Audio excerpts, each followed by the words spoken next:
Hello and welcome to a new edition of Simply Electric, featuring the Skoda Enyaq elegantly presented as a sedan in a stunning olive green metallic color. Skoda has only recently given this delightful sedan a sleek and modern facelift, along with some new technical features that we are keen to show you on this particular vehicle in today's video. Here, you will discover all the latest news, comprehensive information, and technical data, in addition to prices for the new Skoda Enyaq. Before we truly begin, kindly take a moment to check if you're now part of the Simple Electric community yet. If not, we would truly be delighted if you could kindly support us by subscribing and leaving a like, and then we'll regularly see each other again in the latest electric car videos. Let's get the ball rolling now with the all-new Skoda Enyaq. As is our tradition, we begin from the outside, starting right at the front. Let's take a closer look at the revamped front section of the new Enyaq. I truly believe Skoda has truly gone to great lengths to make this outstanding. To transport the car into the future, aiming for the year 2025.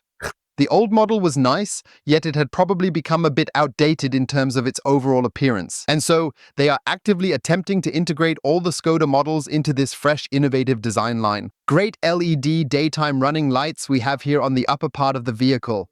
When the headlights are on, a small silhouette is also illuminated here. Up here, the symbol is gone and we only have the classic Skoda lettering. And here you can also nicely see, Stefan, this lovely olive green metallic. That's the new presentation color here from the latest Enyaq model. On the second level down, as we are already familiar with from Audi and other derivatives within the VW group, you'll find the headlights. They're consistently equipped with LED technology, but optional matrix headlight LEDs, providing the ability to selectively illuminate specific areas. To light up selected areas, which is a really useful feature, especially if you frequently drive in the dark.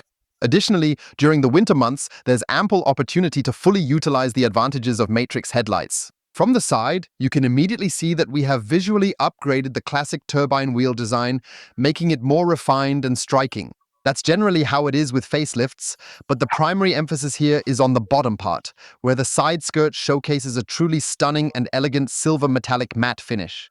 I really like it. It looks exceedingly classy and sophisticated, especially when paired with the window frames in anodized aluminum, and perhaps even the roof rails in a matching silver aluminum metallic finish. Yes, the rim has been given a more distinct design line. Currently, we have a charming dark gray beautifully paired with high-gloss polished silver. Personally, I find it to be very chic and stylish. That appears to be a 21-inch rim. In my opinion, it complements the Enyaq exceptionally well. And as we proceed further to inspect the rear end, we've been given a newly revamped rear design, primarily focusing on significant changes that have been made to the lamp design itself. That means we also have these LED elements integrated into the taillights from the front top here. And in that case, as specialists, you'll very quickly be able to recognize the facelift modifications. Otherwise, there have been some notable changes to the lower rear section here. You also have this silver gray metallic matte, kind of consistent throughout. I'm curious to see how you like the silver gray. Feel free to write it in the comments. If you don't find that appealing, there is additionally a sports line and many other trim options available, allowing you to further personalize your Enyaq to your liking. Let's go through the specs in detail. It has a length of 4.65 meters. I chose to round it up a bit for better clarity. 1.88 meters wide with mirrors makes it 2.15 meters. It gets tight on the left lane in construction at 2.10 meters. In terms of height, we have a respectable 1.61 meters for the sedan model. The wheelbase stretches to a full 2.76 meters altogether. And that's quite crucial as it largely determines which battery pack ultimately becomes your chosen option. There's the Enyaq 60, which provides you with a total net capacity amounting to 59 kilowatt hours. The car is then powered via the rear axle by an electric motor that is situated on the rear axle and has 150 kilowatts, equivalent to 204 horsepower. In addition, you also have the opportunity to opt for a larger battery pack option, specifically available with the Skoda Enyaq 80 model. You've got a net capacity of 77 kilowatt hours and an electric motor positioned on the rear axle, which powers the rear wheels, delivering 210 kilowatts and 286 horsepower. For friends who need all-wheel drive, Skoda offers the Enyaq 80. The Enyaq 85, as showcased here with this test model. In addition to the electric motor on the rear axle with 210 kilowatts, you also have an electric motor on the front axle. And combined, that adds up to a total system output of 299 horsepower overall.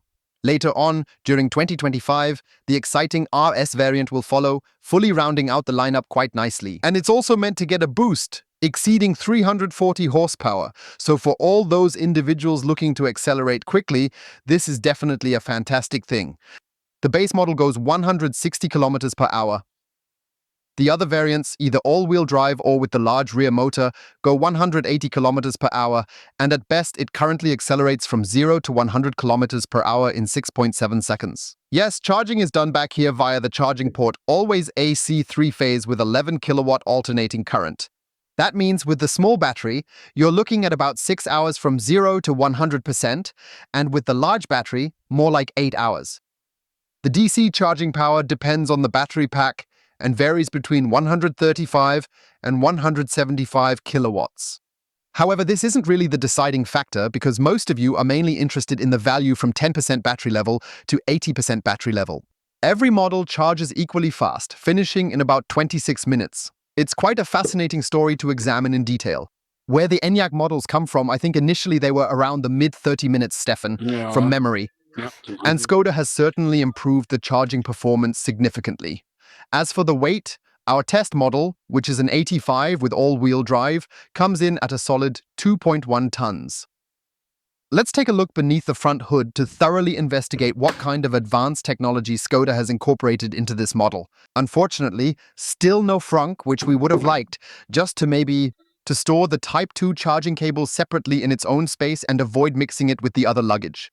This roller blind, which is installed here, is highly crucial and ensures effective thermal management throughout the entire system. This means the roller blind gets lowered whenever there's no requirement for air cooling. This additionally enhances the aerodynamics a bit, and whenever you essentially require the air for thermal management purposes, then the shutter will basically roll up again. It's kind of another simply clever idea. Absolutely. I wouldn't have thought of it, right? I wondered, what's that roll? So I asked around. A roller blind. Normally, I know roller blinds as pleated shades or something you put on a window, but the idea of integrating that into an electric car is just purely brilliant. I would really like to see hood lifters and maybe some additional insulation for the AWD system. Let's take a moment to truly listen and discover how the Czech hood actually sounds over here at Ollibo, wouldn't you think? 3, 2, 1, go! The Skoda Enyaq has truly become a standout, making a name for itself as the favored family SUV in the electric vehicle sector, boasting impressively high as well as outstanding registration numbers. And that's not least because, when you consider the Skoda Enyaq, particularly in the sedan model, you truly have an extraordinary amount of space available for both passengers and cargo. With a 585-liter storage capacity, it ranks at the top in its class for a vehicle size of 4.65 meters. You rarely find that kind of feature in other vehicles. Skoda consistently includes these smart details. They even brand it as simply clever themselves. I don't feel the need to continuously repeat this catchy slogan, but it really is smart because you've got these Velcro fasteners here to secure various parts. You also have a through-loading option, particularly useful in the all-wheel drive variant, perhaps for skis or any other long object. Additionally, there's the spring-loaded rear seat, allowing you to swiftly expand the 585-liter capacity as needed. You've got handy hooks here to securely hold your shopping bags in place. It's not working so well at the moment because I've gone ahead and lowered the middle section first, which has consequently slightly reduced the tension of the spring. And then you have here, I believe, a pleasantly flat loading surface that gradually inclines. Yet again, Skoda has come up with an ingenious idea, offering you this practical bag as part of the package, where you can then conveniently store the charging cable to ensure it doesn't mix with the rest of your luggage if it's dirty.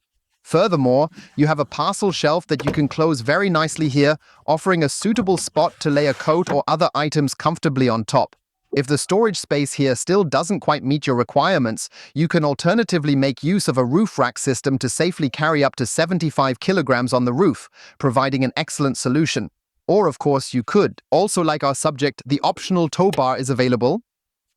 And essentially, you have a towing capacity ranging from 1.2 to 1.4 tons with the all-wheel drive version. And I really would have hoped, Skoda, that you provide a bit more capacity there because competitors, such as the Ioniq 5 or even the Kia EV6, are now offering up to 1.8 tons. And I know that many of you likely have a small boat or perhaps a camper trailer or even a horse and are really eager to transport it with the outstanding Skoda Enyaq at some point in the future. Of course, towing capacity is quite crucial here. Please feel free to share your thoughts and insights in the comment section below. By the way, what opens electrically closes electrically. It should be the same with the Skoda here. We've explored the outside. Now let's head on inside and conduct a check of the windows. We have here very nice double glazing, 2 panes connected with a film, which are supposed to ensure that the already well-insulated Skoda Enyaq has even less interior noise. So to speak, let's start with the door panel here. Skoda has consistently been a pioneer when it comes to the blend of materials and overall quality.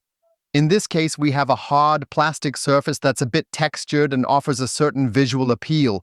It looks quite decent, but for those who prefer to relax their elbows comfortably, it might become a bit too firm on longer journeys. Perhaps you could use an elbow pad for added comfort, or simply find an alternate spot to rest your elbow. The interior line is nicely done here with plastic and a plastic handle integrated with ambient lighting, and here it is very, very nice. Then tobacco-colored leather, I absolutely like it, especially in combination with olivo green metallic. Or, as some might jokingly Ja, ist say, 'ne gute from the Mischung. outside it looks like a forester's car, and from the inside, like a designer handbag. No, that was, Ist nicht ganz so of schlimm. course, just a joke. Here is the handle of happiness, the window lifters, the mirror adjustment. And what Skoda obviously knows is that nothing should rustle and nothing should rattle here, and has integrated a nice thick carpet here, then also a little trash bag here. It's just really all simply clever. And look, Stefan, there. Yeah, well, we know Den that kennen wir one. ja schon, There's ne? the umbrella. No other car manufacturer offers that except Rolls-Royce. I believe that's kind of a cool story and could potentially establish itself a bit more. I think the other manufacturers just don't dare to copy it like that, you know? To Mhm. replicate like that. Ja. Exactly. And within the interior, Skoda has done an exceptionally beautiful job with the design of the dashboard here. We have a soft plastic up here, and underneath we have this synthetic leather with a very, very nice stitch, along with the manual adjustment here. Below that, there's a quick access button for various modes all the way up to the air conditioning. Let's stay chronological. We have here the optional head-up display, also with, for example, augmented reality support, providing arrows and directional recommendations across the area. We have a very nice large infotainment display integrated into the dashboard for the driver. I find the driver's infotainment display really brilliantly done because it's nicely integrated within the field of view and not just placed on top like in other VW Group models. We have the steering wheel, which can be adjusted in height, and from a distance, it can be adjusted ergonomically to suit your personal preferences and fit you perfectly. Indicator lever, wiper control, and then we basically have the infotainment function here, volume up, volume down, and the skip button. And naturally, we have a few components here again, specifically designated for the assistance system. Yes, Skoda has also provided the new Enyaq with a few additional features. For instance, the adaptive cruise control system is permanently included. So essentially, it's included in the series, along with the steering wheel heating and front seat heating. However, I would personally recommend opting for the Travel Assist package. This package provides you with the lane keeping assistant, the steering assistant, and the predictive speed control.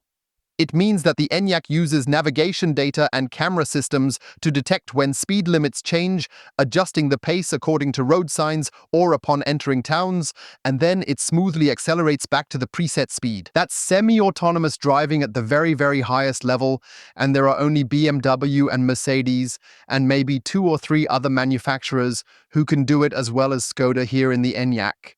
The only drawback I find is down here. Look, Stefan, through this part, there's still the control for the adaptive cruise control. And honestly, I have to admit, I've grown accustomed to it being integrated into the steering wheel. Yeah, that's Ja, definitely kind of das ist uncool. I nicht really cool. would have preferred if it was somehow integrated into the multifunction steering wheel instead. But of course, that's just my personal opinion and preference.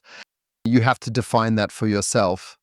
Similarly, I think it's cool when there's a drive mode button here, so you can quickly switch between Eco Sport or Comfort. Latest software, which I think is similar to the ID series with the 5.0, that means you can have you have fast scrolling available for those who need it. Plus, you can manually start the battery preconditioning when required. Or, in situations where the car itself then automatically starts when you have plotted a route that includes a charging station. What I find a bit unfortunate is that there is no filter option for charging providers. Some of you might have a subscription with EMBW or Ionity or Fastnet or Allego and want to charge at these stations. And you can only achieve that through using the filter function after searching for the charging station, but not with Skoda's own charging planning. Skoda basically always finds the most optimal and fastest charging station for you. You can set how many kilometers of remaining range you want to have when you arrive at the charging station or destination. And that is also, I think, an important story. Yes, we have a few new smart features here, for example, with a quick access function for seat heating, steering wheel heater, then the front windshield heating, and also the rear window heating. But you can also set it to level 1, 2, or 3. Or you can say, I don't always want to activate the front and rear window heating, just the steering wheel and seat at level 1. I think it's awesome how they integrated a quick access button here. I think it's amazing. Plus, you can definitely see how Skoda effectively and genuinely addresses their customers' needs. Share your thoughts and insights in the comments below. I believe Skoda's media team watches our videos and reads all your valuable comments, using this feedback as a potential source of inspiration to help design their future car models. Yeah, here we have an inductive charging pad, unfortunately not two. I think that's a bit of a shame because the passenger's phone should maybe also be charged. We have a cup holder here which you can take in and out. You can also adjust the size, for example, if you need a bit more space for a larger cup. That's all well resolved. We've got a wonderfully nice bowl here once again with a rubber mat inside where, for example, like in this case, the keys can conveniently find their spot. Have the gear selector and the parking brake along with two very handy slots designed for a coin, providing you with the perfect spot to place your coin neatly if you wish to store it. Yes, what's really nice here is the center armrest, where you also have a holder to store something, where you have another option below to store something separately, or just a huge compartment. So variability is requested, and you can clearly see once again how much effort Skoda is putting into it. You can keep such small things, because it's just brilliant, as nobody needs a huge thing where everything is piled up and you're constantly rummaging around. And that is, of course, done much better with the layers. This is also nicely soft padded here. Again, beautifully tobacco colored. And look, when I sit here like this, way back, way down, I also have good ergonomics here. Yes, what you can naturally opt for is the panoramic glass sunroof, which you're able to close with a sunshade. That's done here with touch function. I find it super brilliant because, especially in July and August when it gets really hot, you avoid that hot plate effect through the glass roof, and naturally you get the added benefit of the refreshing fresh air effect. I always say that when it comes to SUVs, they shouldn't just have a simple basic glass roof. They truly need a proper panoramic sunroof. This way, you will be able to enjoy the delightful spring air in your new Enyaq, wonderfully refreshing the interior during your journeys. Feel free to comment if you proudly consider yourself part of Team Panoramic Sunroof, or if it really doesn't matter to you in the slightest. Looking through the passenger door gives you an additional glimpse into the detailed layout of the interior. Beneath the top layer, you'll discover an extra compartment, specifically designed to be convenient and absolutely perfect for organizing and efficiently storing either a lady's or gentleman's handbag with ease. What I forgot to mention, we also have a 12-volt socket and two USB-C ports. That's definitely something you can't overlook, because you might need to use one or two additional charging cables. But I mean, the USB-C ports are 45 watts, and we've learned from the Ioniq 9, for example, that it also works with 100 watts, especially the 4 pieces all the way back, so basically everything. Exactly, and that's obviously important for all of you who might also be working on a laptop, like when I'm writing the article for the T&E magazine for you or editing a video on the go, so that I can keep the battery level on my laptop up. Yes, the seats are really nice again in this rich tobacco-colored leather, whereas you'll be getting fabric upholstery instead. You'll be getting microfiber, which the Spanish often refer to as Alcantara, and faux leather is available as well. You'll also get genuine leather. The comfortable ergo-active seats, which I believe include a massage function as well, are part of it. And you get a nice thigh support, a nice lumbar support, shoulder pads, a comfort headrest. Actually, he does. The only thing he doesn't have is that you can't extend the seat track here again, but maybe that's not even necessary since it's also nicely stretched out, allowing tall individuals with long legs to also find sufficient comfortable space. And now for the moms and dads among you, you have child ISOFIX attachment points available on the passenger seat here. I find it fascinating for those who say they'd prefer the baby beside them rather than behind them. Some people do have that preference too.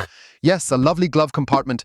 Perhaps they could have included a bit of felt in there for a nicer touch, don't you think?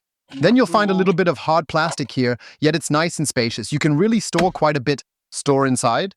Down here, it's hard plastic.